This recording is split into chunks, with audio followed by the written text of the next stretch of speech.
providing live finance advice on WMAC since 1993. It's time for Your Money with Steve Rosenberg, Sherri Goss, and Randy Goss. To participate in today's program, call 478-742-0940 with your financial questions or comments. And now live from the Macon studios of News Talk 940 WMAC, it's Your Money. Good morning, Middle Georgia. Welcome to Your Money. This is Sherri Goss, and Randy is also here. We are here to take your phone calls, 742-478-742-0940. Anything you want to talk about, you need to vent, you need to rant, you need to get something off your mind. Just off your chest. Just call us. Call and let it out. Today is Let It Out Day. I've already done mine. Yes, Satan, you have. So this morning, I have to send out an important email to our condo association because we live in a condo association where I've been president for, I feel like, my entire life. And so I send out this really important voting email, and the email won't go out because the server's not working. It's because we went through a major mail upgrade yesterday. And I had a meltdown, and I got so stressed out. My head was going to explode. We have to understand, too, Sherri, that you get mad at your mouse if the cursor doesn't move fast enough. That's true. Okay? Technology infuriates me somehow. I get so frustrated. I don't know what it is about it. When it doesn't work, I get so mad.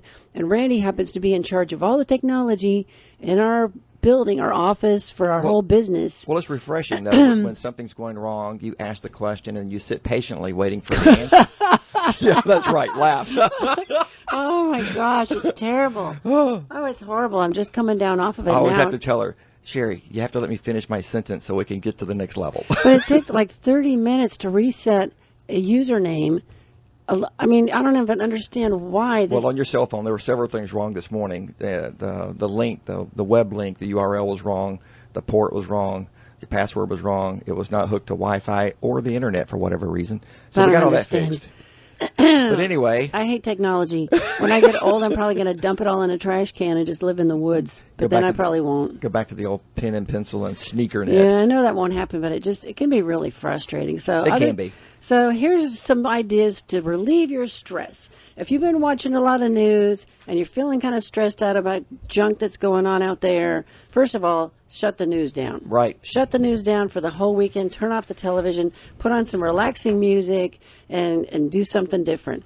And if you have a grandbaby, you might want to grab them and go out to Lane Southern Orchards to walk through the corn maze. And when she says grab them, she means take their hands. Not steal them from their parents. Make sure it's your grandchild you're grabbing. Oh, that's funny.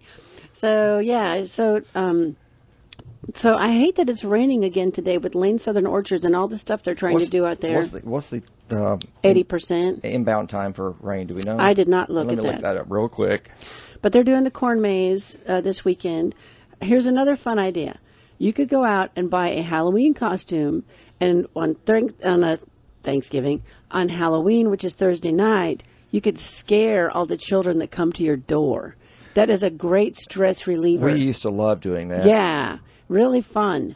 So go buy a bunch of candy and then sit behind the door and wait for them to come up and then jump out at them in a scary costume. And Sherri, it looks like there's rain at about 30% up until 1 o'clock, and then the percentage goes up pretty steep after that. So get out early. And as a matter of fact, we have a market going on downtown. Oh, yeah, they're setting it up. We didn't even know about it on 2nd Street. Yeah, it's on 2nd Street between Poplar and Cherry.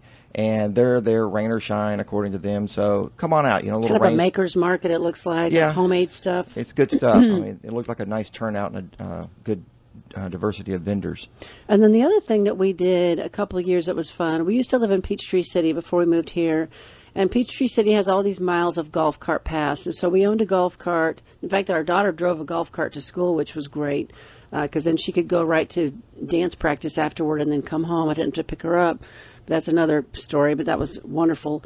But we used to take one Halloween, Randy dressed up as a pirate. I dressed up as a witch.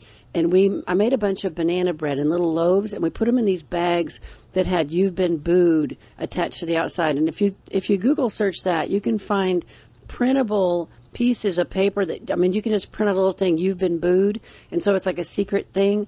And then you go sneak up to a house, go to the front porch, put the bag on the front porch, and then ring the doorbell and run off so they don't know who left it. That was really fun that one year we did that. Yes, I liked it. So maybe do something sneaky fun. Get out of the if you're feeling in a rut, get out of your rut. Go do something different. But there's a lot of fun stuff going on. So let me see. Macon Arts Alliance. You want to talk about that? Sure. Macon Art Alliance, as y'all know, is down here on the corner of First and Poplar, and they are having several great events coming up. The first one is going to be, there's two of them. One November 16th and another one April 17th through 26th. And what they are is a pottery show. These people come from all over the state of Georgia, and I think is that probably Fireworks? It's Fireworks, and there's a second That's one. already happening in April? Wait, what'd you say? November is going to be the Fire and Ice. Okay. And which is just like Fireworks. It's just probably a little bit smaller. It's just in Macon Arts Alliance. No, it's going to be over at the same place we've had it all the time, over at the City Park. Central City Park. Right, okay. in the big round building. But anyway, it's a great event, and if you want to come out for that, you'll have a lot of fun. And there's some fantastic artists there, and the works that they put out are just phenomenal. And last year we bought these great little dogs that are hanging on our wall. Oh my gosh, they're so cute. They hang on our wall. But you've got great artists and makers from all over the state of Georgia coming in. It'll be a great time. And in April, we're having our traditional fireworks in the same location. And if you want to be a sponsor, give us a call at Macon Art Alliance. We could really use you. And, if you're ever going to go buy anything at the Macon Art Alliance, be it art, pottery, whatever, anything that we have for sale there, if you're a member, you get a 10% discount. So it makes it worth the while. So First Friday is coming up this coming Friday, First Friday, and so we help sponsor the food and the drinks at Macon Arts Alliance and the 567 Center. So if you have not been to a First Friday, you need to come downtown, park your car, start at Macon Arts Alliance. I think it's at 5. Is that when it starts? I think so. First Friday. 5 o'clock. 5 o'clock, go to Macon Arts Alliance, then walk down First Street and stop in at Ware's a consignment shop, and I've got a big bag of stuff I got to drop off Friday night. They take consignment stuff, they take donations, and then they have a rack of new clothes. I've bought a number of things there that were really great. And then go to the 567 Center, and we sponsor the food and drinks there. And each month they have a different gallery showing. It changes every month. And so every First Friday is different, and you get to meet the most fun thing is you get to meet the artists whose art are hanging on the wall, and you get to ask them questions about their work. So Macon Arts Alliance, then the 567 Center, and then you walk down Cherry Street to Travis Jean, and Travis Jean will have some drinks and an artist there, and it looks really fun this First Friday. So, and if you want to stay dialed into what's going on, connect with Macon365.com. Go to the website and register so that you get an email feed. Then you'll know everything that's happening downtown of plays and shows and music and art and all of these things that are happening. The other thing that's happening today, in fact, it is today from 10 to 5 and tomorrow from noon to 5, and it's free, is the Friends of the Library used book sale. It's on Riverside Drive, 2720 Riverside. I'm on the library board meeting, and our board chair this year is the person in charge of the book sale. She's with the Friends of the Library, which is a really fun organization. 80,000 books. So I went yesterday when they opened at 10 and got, I don't know how many books I bought. I don't know what that pile is. It's probably 20. Oh, way more than that. This year? Yeah, yesterday. Yeah. Anyways, I bought an entire bag of books that are all early reader type books for the grandkids, and I spent $18. And one of the books alone was worth $20. And there's all sorts of everything. There are tons. If you like Tom Clancy and those kinds of books, there's cases of them. There's no reason to go buy them on Amazon or anywhere else when you can pick them up for $1 or 50 cents at the used book sale. So 2720 Riverside Drive. Today from 10 to 5, tomorrow from noon to 5, and from 4 to 5 on Sunday, what I learned is if you show up at 4 o'clock on Sunday, they literally let you haul off anything you want. Right, and, don't be afraid to go in with a little red wagon. We have seen people, and they're filling up little red wagons, push carts, bag. It's At least worth bring it. a bag, because Right. you might find a deal that you didn't realize you were going to find. Like I did yesterday. I had this giant pile, and I said, "Oh my gosh, I wish I brought a bag." And this lady gave me one of her bags because it was that good of a deal. So, anyways, here's the other thing. So the Friends of the Library just donated $50,000 to the library. Fantastic. That's the money they made last year on the book sales. It's huge, and they work with Gottwalls. They donate books that they can't sell. And it's amazing. And they just donated that to the library, right? Yes. And they need that money because the governor is trying to cut their funding. He's talking about a 4% cut to the library system statewide, which is not happy to me. Yeah, so if you want to write a letter, make a phone call or something about saving the library, it's just to be a worthy thing to do, because it's not just about cutting the budget. checking out books. There's a lot of other things that go on in there. Do you want to tell them a list of those things real quick? So if you go to the library now, you can check out tickets to go to museums. You can go to Go Fish for free, and you literally go with your library card and you check out tickets to go to these venues. Statewide, the library system now has tickets to go into the park systems for free. So on the first floor, you also have a genealogical center that is absolutely free with helpful people there to help you do family research. The Foundation Center is in the Washington Library as well, and that's where you can apply for grants if you are starting a business or a nonprofit. You can learn, take business classes for free on how to start a business or a nonprofit. You have story time for the kids. You have, it's unbelievable what they're doing. You can check out Legos. You can learn how to use a 3D printer. They have 2 of those. They're cutting edge. This is not like the old days where you just checked out books and did your homework. This is way more engaging. And you can use the computers. You can rework your resume. You can bring in a thumb drive to save anything you got to apply for jobs. That's a big part of what they do. And they're very helpful and nice. Love the library. Yep. Now, do you have something you want to read? You're looking at your phone. I am, before you get to the next major issue. One last thing. I saw this yesterday somehow in my email. State Farm is challenging all of their employees to do 100 acts of good before their 100th anniversary in 2022. And I was going to tell you, I think we should make that a goal next year, is to do 100 acts of good. I like it. Yeah, I like it too. We'll just keep a tracking of it on a spreadsheet. Sure. And see how many good things we can go out and do. If it's got a spreadsheet, I'm in. So, okay. And I'll say something else on a PSA. We live in one of the most beautiful countries in the world. Yes. But more and more, I see people throwing stuff out their windows. There's trash everywhere. People just need to think about where they're at and the beauty that we have around us and the great opportunities here in America. And take pride in this.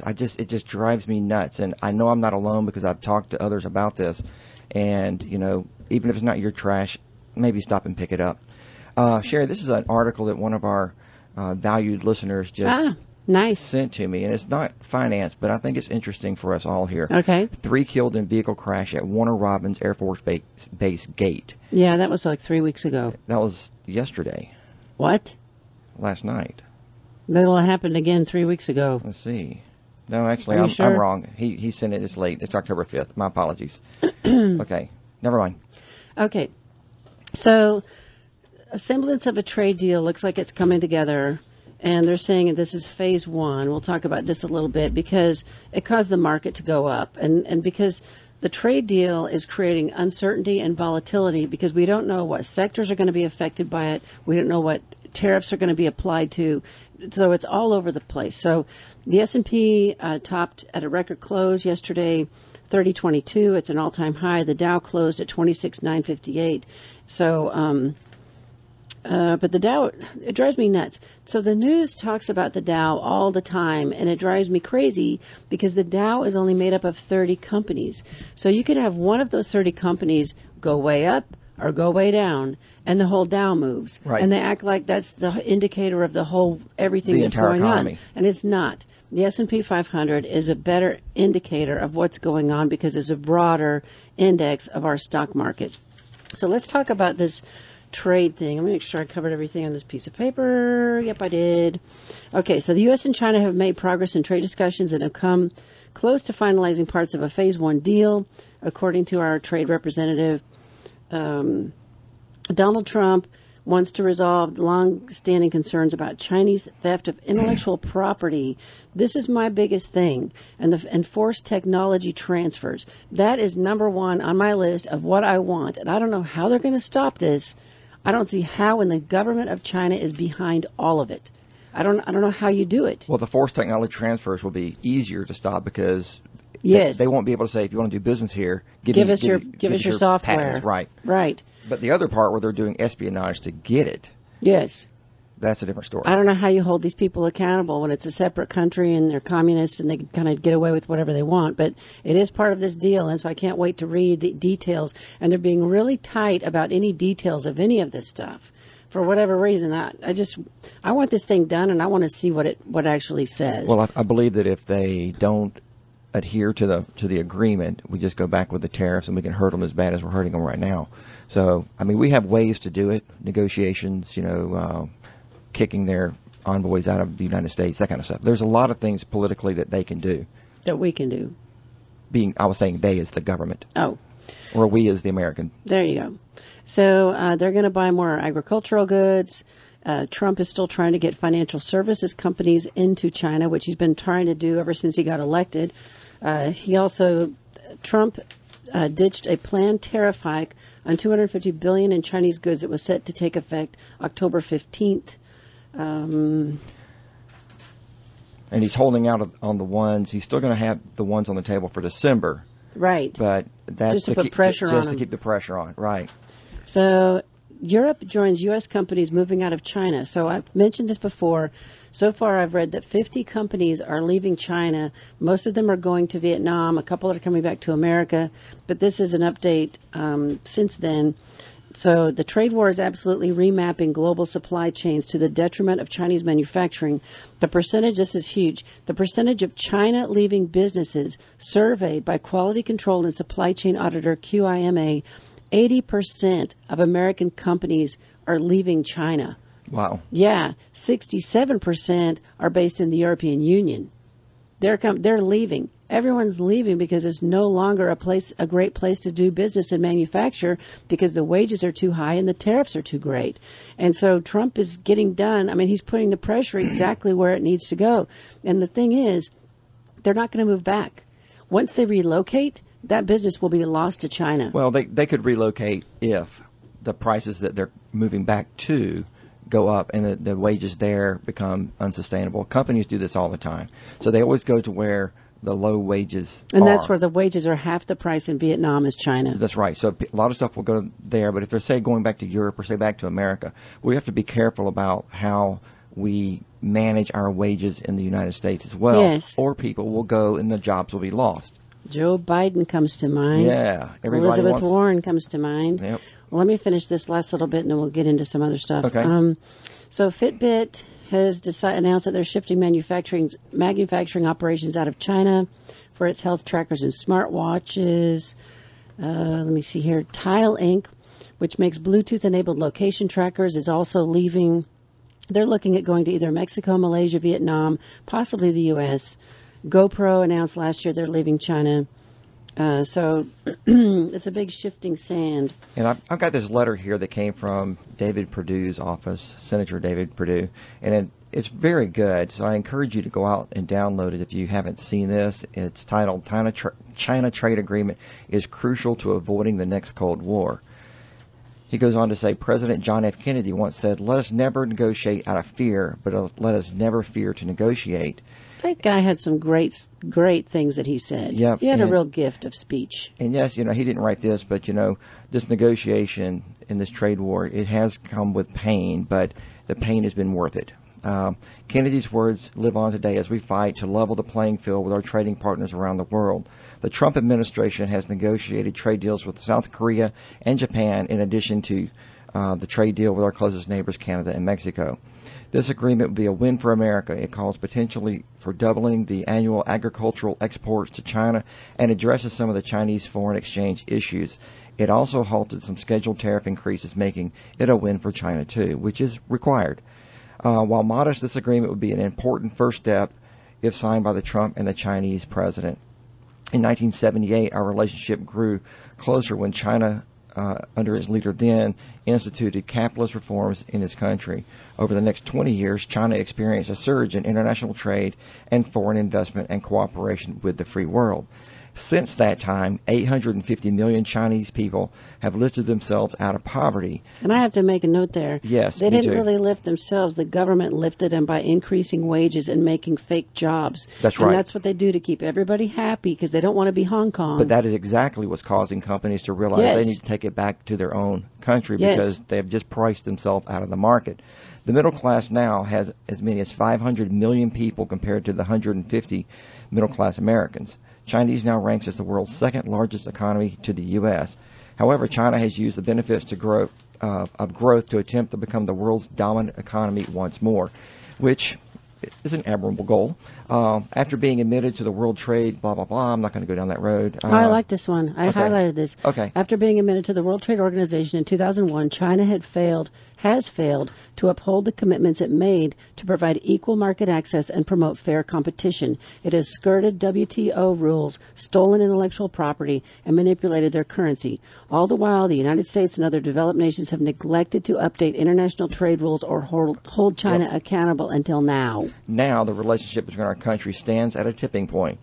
We could use this opportunity to build a relationship where we compete fairly and cooperate to make the world a better place. However, our relationship could slip into a period of distrust. If that happens, the results could be draconian. If both sides focus only on containing and surpassing each other, then the economies, businesses, and citizens of the world will pay the price.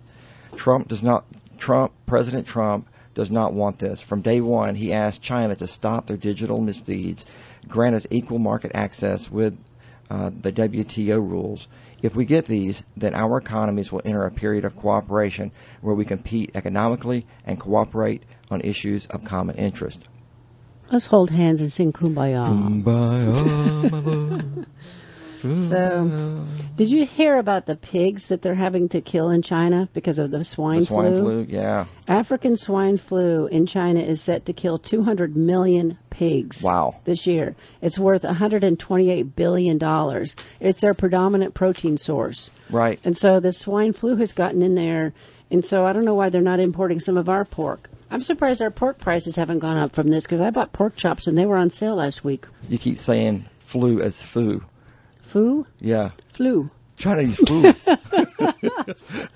So, yeah, the swine flu, I have a client that used to be a veterinarian, and he's the first person that told me about it because I hadn't even heard about it, but it's a massive loss to their economy. So they're getting it from all angles. So it's going to be really interesting to see this thing get done. Yes. Why don't you talk about the Vector Center? Okay. This is very good. If you know somebody that would like to be an electrician, listen up. So the Georgia Veterans Education Career Transition Center, which is called the Vector Center, and Warner Robins expects to offer an electrical technician accelerated training program in January, thanks in part to a $100,000 grant from a foundation. So what they did is they went out, they knew they were going to get this grant, so they went out and surveyed commercial and residential construction companies across the state to see what is needed. What do we need to train people to do where there's all these jobs that they can't fill? So electricians were identified as the greatest need. Moreover, state and federal labor data show the demand for electricians is projected to grow by over 9% by 2026. So if you have somebody in your life and they don't know what they want to do with themselves, this could be a great career opportunity. So the Vector Center, this is where veterans learn how to identify their skill sets and how they can apply to civilian careers. So, of course, this only applies to people that were in the military.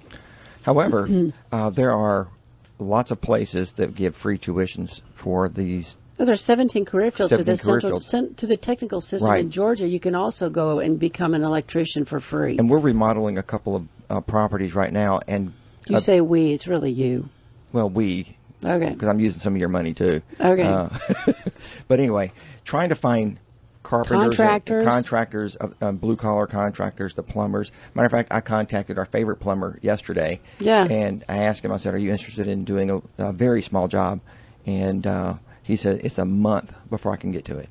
What about our septic tank that's been needing replaced for 2 years? I just need to call those guys out in Milledgeville and tell them to get over there and do it. I thought you'd already had. No, because that pod is sitting right at the house out in Millersville flooded, so there's a pod sitting right over where they have to dig. All those hardwood floors we put in ourselves by hand, pounding every nail personally, is all ripped out of there. Yep. That was painful to see. It was. I mean, our house, we gutted that place, and it looks just like it was when we gutted it 4 years ago.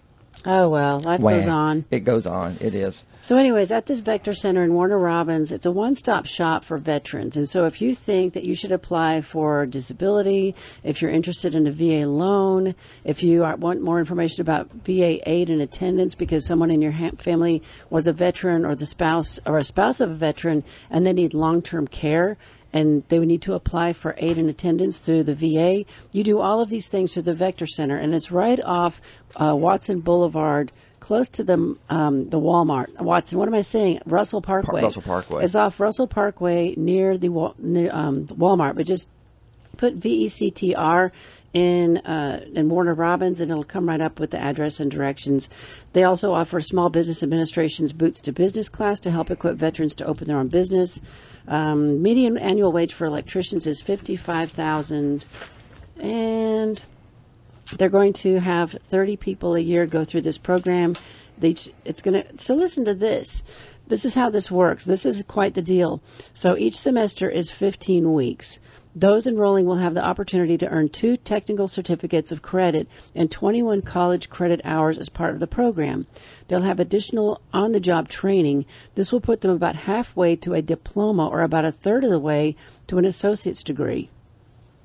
So it all counts. You get college credit for it, plus you're going to have a career. Right. You're doing something. And I mean, some electrical work is hard when you're outside doing it, and some is inside. I mean, it's all over the map, but that's a really great opportunity for somebody that's a veteran that is looking for a career change. Right. All right. Let's see. So talk about the junk mail thing. That was the next thing. I can't find that in my pile here. Anyway, this last week I went to a Secretary of State fraud prevention seminar. It was really, really good. And we had panelists there from the FBI, the Better Business Bureau. How did you find out about that? It came in my email. And I said, I got to go see what this is all about. And it was fantastic. The panelists were But it was great. like a cyber thing, right? It was about cyber security? It wasn't cyber necessarily. It was about fraud in general. Okay. And they talked about some of the biggest frauds that are still out there come from mail. It comes from the phone call at 2 a.m. saying your grandkids. I mean, that is still the number one. That is still working for these fraudsters. And I'm going to talk in a few minutes about another one with vehicle titles. But I went back to my desk and I was looking through their website at the other stuff because I really wanted to order some materials. And what I found when I was on their website is that you can request a speaker. So if you've got a group of people that you want to have a good speaker, they will come talk to your group. You need to post that on Facebook. I will. And one of the things I stumbled across there is if you want to cut down on junk mail, you have to simply send your name and address to this website. And I did it while I was online. And it's to reduce the number of email promotions you get. And then email or physical mail? You can do both. And I've done both. What? Yep. I can't stop my junk email. I block and block and block and block it. Well, this one's supposed to help. They say it may not. I'll sign up for that right now. I already signed you up. Oh, thank you so much. So anyway, I get hundreds a day. But anyway, the website for that is www.dma Delta Michael Alpha Choice.org. Okay, DMAChoice.org. Okay. But you can go out to that website and you can do it online for the email. But then there's a physical address you have to mail your request in to stop. But it basically is going to cut down on your junk mail that comes in to your mailbox. Who's DMA? I don't know. Why isn't this the post office doing this? They want to be in charge of email, and they're in charge of our physical mail. Why don't they do something to stop all this garbage? Crickets. So who's this organization? It's the only one that's authorized through the Secretary of State. Okay. So anyway, I've got this, and I will post it on our Facebook page. Okay. Next, actually, we're going to a conference, but I will do that as soon as we get back. So, do you take Zantac? Have you ever taken Zantac? I have. You don't take it now, though, right? I do not. So Walmart, Rite Aid, and Walgreens have stopped selling the product because somehow after all these years of the company selling the generic version and the real version of Zantac, they figured out that there is an ingredient in here that causes cancer. What is wrong with our country? So anyways, it's ranitidine. That's the product. And so if you're taking Zantac or you have generic Zantac, please go to your bathroom drawer right now and throw it in the trash can and don't take any more. They said that they haven't had any occurrences of people actually getting cancer from taking it, that there's no reason to take something if there's a potential cancer-causing agent in the ingredients. It's insane. All right, let's talk about something less insane. Getting your affairs in order. So we talk about this a lot, and I'm talking to every client about it, and every day there's more people I meet that don't have their stuff quite together as much as they should. And so I was talking to a client about powers of attorney. We're talking to all of our clients, and you've heard me mention this before. On July 1st of 2017, Georgia changed the laws regarding powers of attorney, and some of them are no longer valid. And so and it's all because of elder fraud and abuse. The people were giving their child a power of attorney to manage their bank account and pay their bills. Meanwhile, the child is going out and stealing money out of their investment account or land, selling property, or doing other stuff they weren't supposed to be doing. And so to put a stop to it, they have now made the powers of attorney much more specific so that you give all the information about who really is this person, this agent that you're giving power to, their name, their address, their telephone number, their email address, and then you specifically say, is this power of attorney to be used for real property, stocks and bonds, banks and financial institutions? I mean, all of this. And so I was talking to a client about it, and he's like us. All of their everything, land, money, most of it, it's all jointly owned, except for retirement accounts, which can only be owned by the person that owns the account because it's based on your Social Security number, and they're each other's beneficiaries on everything. And I said the worst case scenario is something happens to one of you and you're incapacitated and you're in the hospital and your spouse decides, you know what, I want to sell the mountain property, or I want to sell the beach house, or I want to do something because we're not going to be using that anymore because of the physical situation that we are going through of health of whatever. Right. And you'd have to go become a guardian over that person to do it. But with the power of attorney, that would enable you to. But so I have a statutory form, power of attorney, but this one is immediate. So. And that poses some dangers too. Where's my notes? Where's my thing? In my opinion, it poses the danger if it's immediate and say it's just between you and your spouse. You know, supposedly there's a big trust there, but what if they're feeling something a little different? Well, so here's an example. So I got a call from a woman this week, and we got to talk about this when we're at the conference because I don't want to put myself in a bad position here to be sued. Because people call me all the time with questions, all these questions all day long, the phone's ringing. And she calls and she said, my father has been diagnosed with Alzheimer's. It was diagnosed 10 years ago. He's getting worse. I want to make sure that my parents, that he's going to be able to go on Medicaid if he needs long-term care. And I understand from the internet that there's a 5-year look-back period, so I'm trying to move everything out of his name. So I want to take his IRA and move it into my name. I want to take his individual account, move it into my name. I want to take the house, move it into my name. They have some land in Florida. I want to put all that in my name. And I'm sitting here thinking, are you the good kid or the bad kid? Right. Are you an alcoholic and a drug and whatever addiction person, or are you really doing something in the best interest of your parents? The mother is going along with it, and the daughter is doing all of this stuff. And so how this works in general is, let's say he needs to go in a nursing home tomorrow. There's a 5-year look-back period for asset transfers, and they use forensic accounting to see if anything has moved out of your name before you can qualify for Medicaid. So if he went into a nursing home next month and she's already transferred all the stuff and they see it, she would have to pay the bill for the nursing home. There's a penalty period, and it's equal to the amount of value that you moved out of this person's name in the last 5 years. So the $30,000 in his investment accounts, she would have to cough that up and pay for the nursing home because she would have to. Medicaid is not going to pay until you pay during that penalty period of whatever value. And here's the real problem in this scenario that this woman, and I couldn't talk any sense into her. She didn't want to listen to me. She just wanted to know what she could do.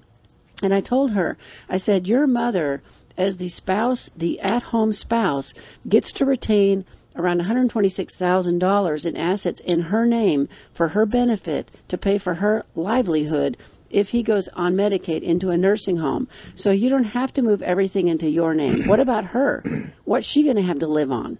Once he goes into a nursing home, she'll be stuck with only her own Social Security, which is like $500 a month. How is she going to survive on that? This is the problem with Medicaid planning.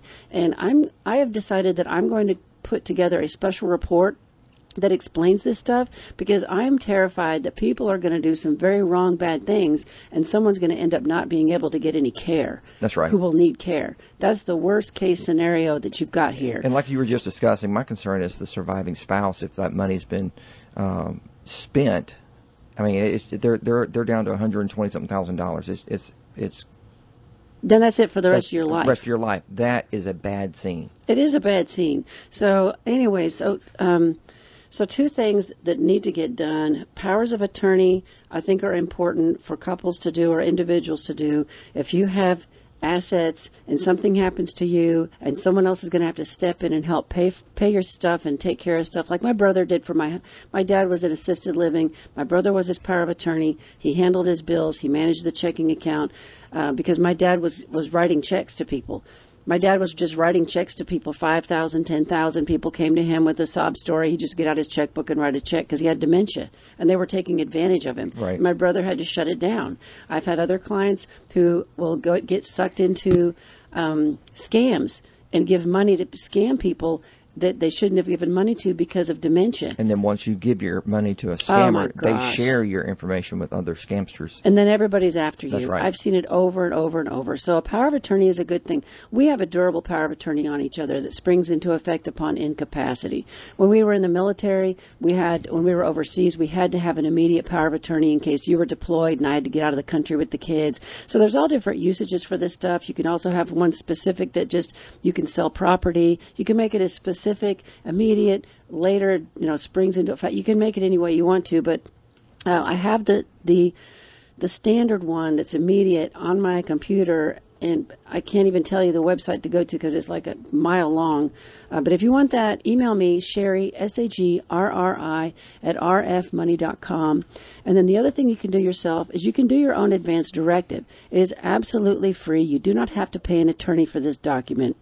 You go to caringinfo.org, and your advance directive is what says, I'm incapacitated, I'm in a coma, I can't ever come back to be who I was. Right. And so, do you want to be unplugged from all the equipment? Like my dad. I won't even go into this story. He just said he had a good life. He was ready to go. Yeah, they kept coming in and saying, do you want a feeding tube? Do you want an IV? He said, I don't want anything. I'm ready to go. I've had a great life. And my brother had his advance directive, which reinforced what he was saying. But what I hated is every day they came in and asked him, do you want a feeding tube? Do you want an IV? No. Every day.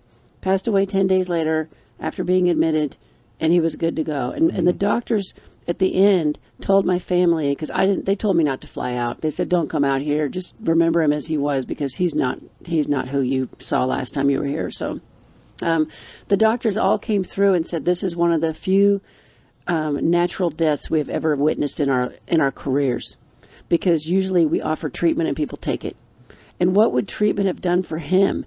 Just make him linger longer, dying? What is the point? For longer.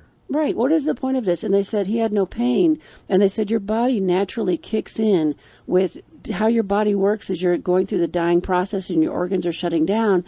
The pain, your body actually kicks out this stuff that makes you not have pain. And he just went to sleep in total peace.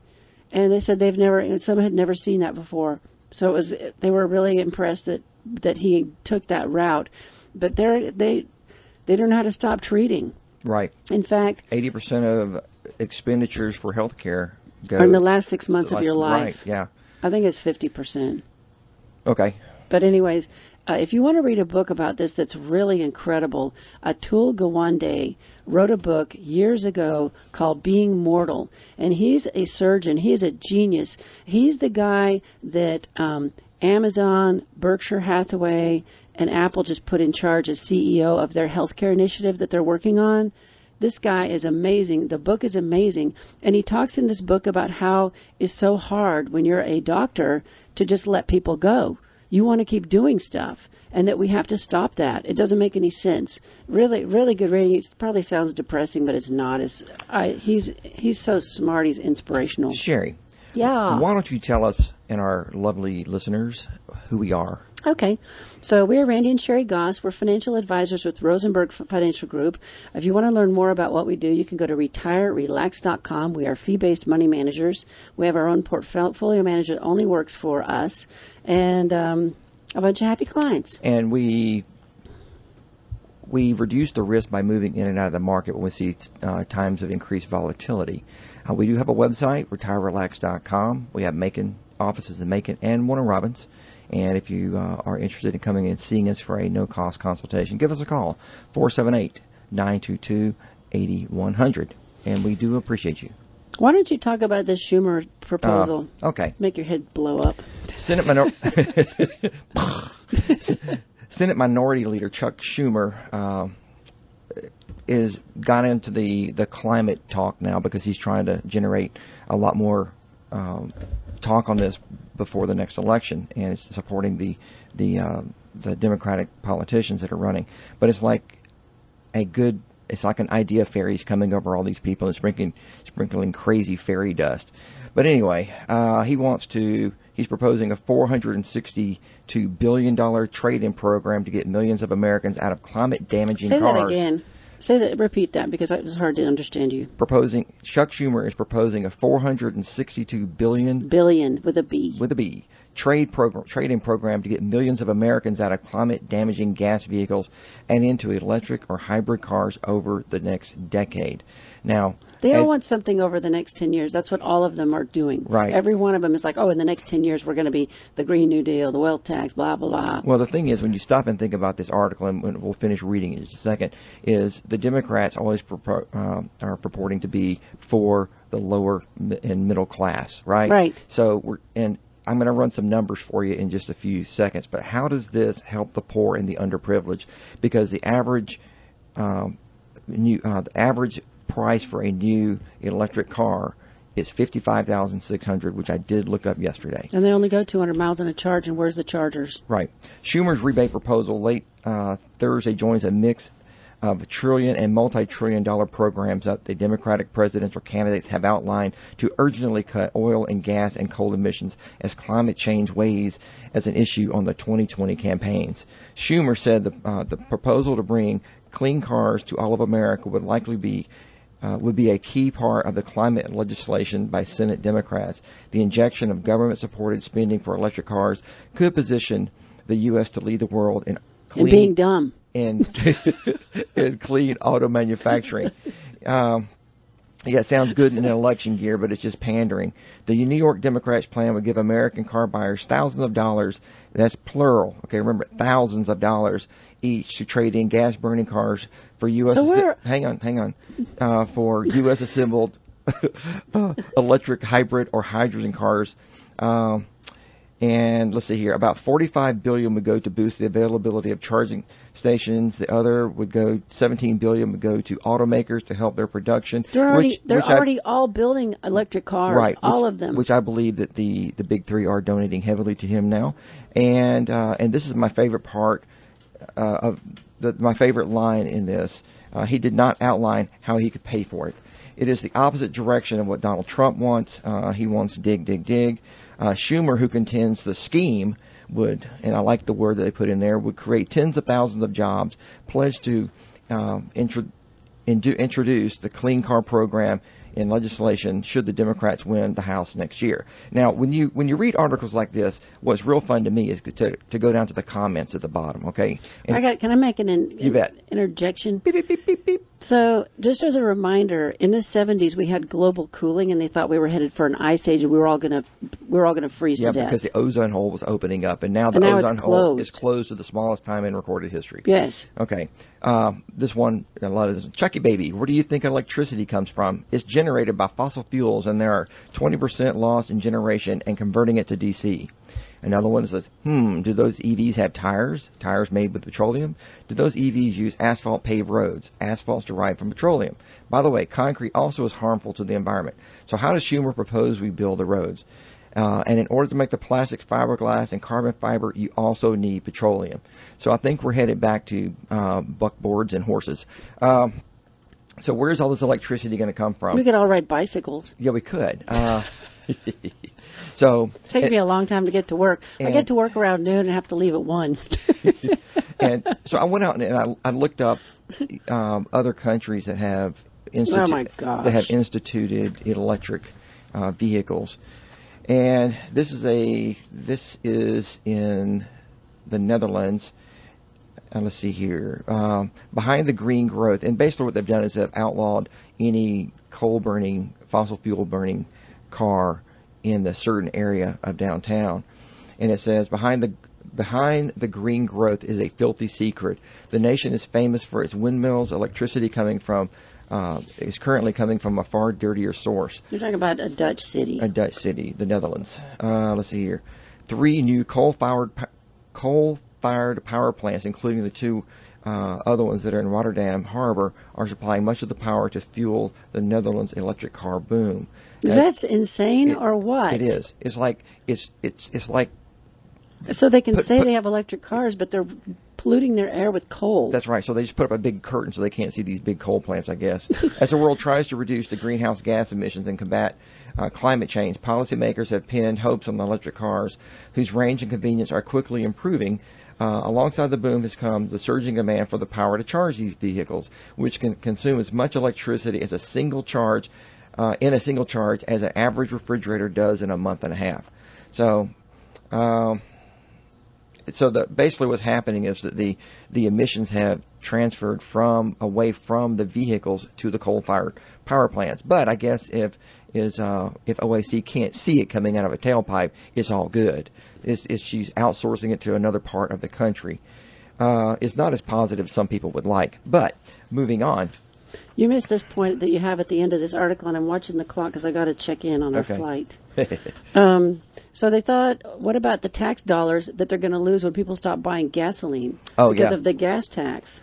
Well, they'll have to figure that out. But, if you go back to what Schumer had said, that he's going to give $45 billion to boost the charging stations and the infrastructure. Well, I took I said, well, how many cars are on the road right now in America? And there are 276 million. Okay? Mm-hmm. And Schumer's plan allows for $462 billion in financial aid. Okay. To the car makers, they get $17 billion. For electric charging stations, $45 billion. And then for the public, for rebates, that's $400 million left. Okay? And you divide that by the number of cars on the road. Remember, he said he's going to get thousands of dollars into our hands. It's $1,449 per car if you traded them all in. Okay? So, I said, well, if this is supposed to help everybody, then what is the cost? If the cost of a new car for an electric car, the average cost is I think you can get a Leaf for like $25. You could. This is the average cost, okay? So if you bought the average price car, and that's all I'd have been here all day long, if I chose every make and model. Oh, come on. We only have an hour. But anyway, if your credit is good, your payment would end up being $1,290. and if it's below average, it'd be $1,477. And then you say, well, what is the poverty threshold? If you are at the high end at $1,477, you are spending more on your electric car than on your whole life. And that's for a family of 2. For a family of 4, it's not much better, but at least your car payment would be helping make the planet green. So anyway, but how long will a battery last? And here's the other side of this. It's a battery can last, say, up to 8 years, and that just depends on the care and the how many miles you put on the car. But so let's go down the road here a little bit, Sherri. So an average for a Tesla is going to cost you $5,000 $1,000 to $7,500 to replace that one battery. I want to know where you dispose of them. Well, that's another issue altogether. The Prius, it'll cost you $1,500 to $2,000 for that battery. They can't go in a landfill. Now, what if you said, where do they go? Where do the dead batteries go? To dead battery heaven, sweetie. No, I mean, really, where do they go? I don't know. I haven't looked that up. I meant to look that up because I'm curious. If anybody out there knows, email me, Sherri, Sherri, at rfmoney.com, because they can't go in the landfill because they're so toxic, and they're so expensive. They're expensive and toxic. Well, look, if you're an early adopter and you are for technology, and this is new technology for the world, if you're an innovator and early adopter, you're paving the road for everyone else you're paying a higher price for these cars, for the batteries and everything, and eventually it will get cheaper. So you're an early adopter or an innovator, and 8 years down the road you decide to trade that car in. And so then somebody who's a late mid or just a laggard, and that is an actual term in the cycle. That's me. I'm a laggard. Yeah. Because I just bought a gas car last year. So if you're, say, a laggard, or you just you don't have the disposable income to go out and buy a brand new one, right? So you're going to go buy a used electric vehicle. Well, you got to be careful, and this is where it's going to really hurt the lower income levels of people. If they want to go get an electric car, they need to understand the condition of that battery, because if not, they're going to be hit with a $1,500 and up charge for a new battery very soon. So there's a lot of consideration that needs to go into your purchase of one of these electric cars, especially if you're not buying one with a warranty right off the showroom floor. So while they're planned, sounds good, and I get it. There's a lot of emissions that are out there, and even coming from cows, that we probably do need to take a look at. But baby steps. Common sense. Let the markets take care of it. We're going the right direction, but having a government directed program where we have to go buy cars or we have to stop eating beef at the direction of our government is not the right way to do it.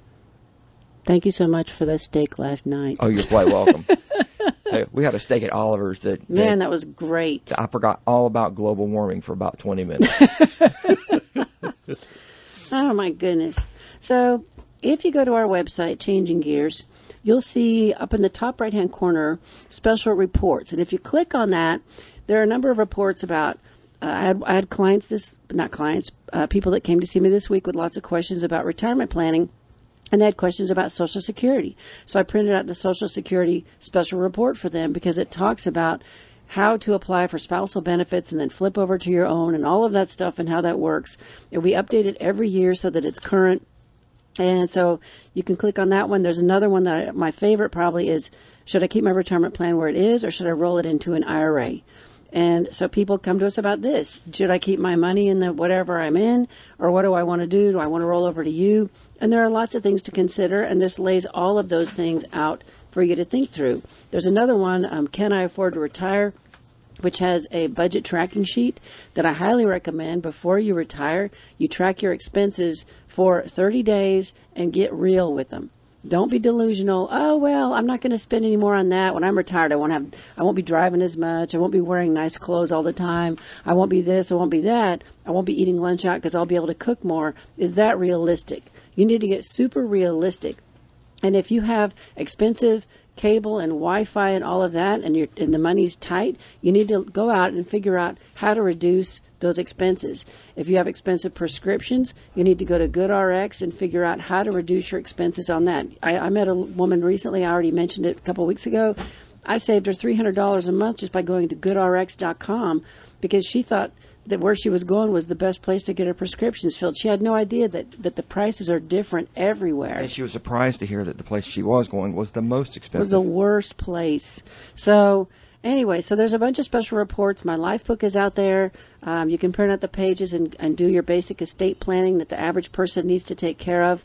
And then share it with whoever's going to be next in line. Make sure that your executor knows their executor on your will. That'd be kind of important to do. Because I met a lady last month who inherited a business from her father. She had no idea she was going to inherit this business. He never talked to her about it. Did she ever work in the business? No. Oh, geez. She doesn't understand it at all. And she and her sister inherited a business that they are now trying to run, and they don't even understand how it works. And so they have like 15 employees that she is now responsible for. Wow. She's a nurse. She's a nurse, and this is a manufacturing business. And she's like, I'm a nurse. I don't even understand how these parts go together. So thankfully, the employees have all stayed, and they're all doing it. But don't do that to people. Don't just have them get a surprise upon your death that all of a sudden, oh, you're in charge of this, or you're going to do that. Or sit down and talk to your kids about how this thing is going to go. He should have brought them in 3 years ago and said, hey, in case something happens to me, let me give you how this works stuff. Anyways, enough about that. Close us out, sweetie. Oh, let's see here. This is, you're listening to Your Money with Randy and Sherri Goss. Steve is not here today, but he'll be back next weekend. Mm-hmm. And we are fee-based financial planners based in Warner Robins at Macon. And if you'd like to come in for a no-cost consultation, give us a call at 478-922-8100. Check out our website, retirerelax.com, and we have a Facebook account too. Hey, when you're on our website, a little box will pop up if you want to be signed up to our digital marketing, which is basically just good information. We're not trying to sell you anything. Just put your name and your email in there. That's all you need, and we promise not to call and hound you to come in. We don't do that. We don't do that at all. Follow up with people that come in for consultations. Yep. And so we just try to be very low stress and helpful in the information that we put out, consumer support, I guess you could say.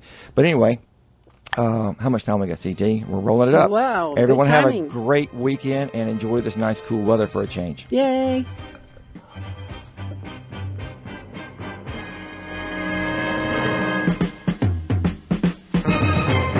The views expressed on this show should not be construed directly or indirectly as an offer to buy or sell any securities or services mentioned herein. Investing is subject to risk, including loss of principal invested. Past performance is not a guarantee of future results. No strategy can assure a profit nor protect against loss. Please note that individual situations can vary. Therefore, the information should only be relied upon when coordinated with individual professional advice. Securities are offered through Royal Alliance Associates Incorporated, member FINRA and SIPC. Advisory services are offered through Rosenberg Financial Group, a registered investor advisor not affiliated with Royal Alliance Associates Incorporated. Offices are located at 2517 Moody Road, Warner Robins, and 4875 Riverside Drive, Suite 201 in Macon. Phone numbers are 922-8100 and 741-4457.